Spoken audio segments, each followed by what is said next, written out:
دشمن دست جه خلاص بستن وسی دعا کدن. سرود خنن رهبرری سازانی کی تار درده همراهی امره. داوود قصیده او زما درواری کی زیف آدمان بشدد شاول ورجب و بگفتد امان دنیم داوود کوی جیگا بخورده داری. ای خدا تی قدرت امره مرا نجات بدن و تی قوم امره میجاد دفاع بکن.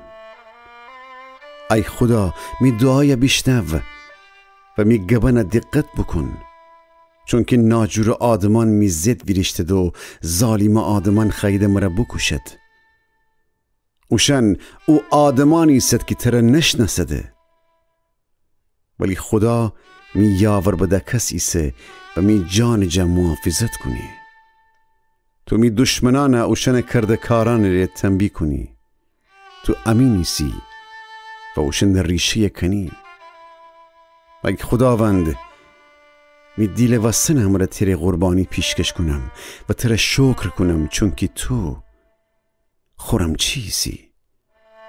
تو مرا می همتا مشکلان جا خلاص کدی و من می چومانم را می دشمنان شکست خوردنه بیدم.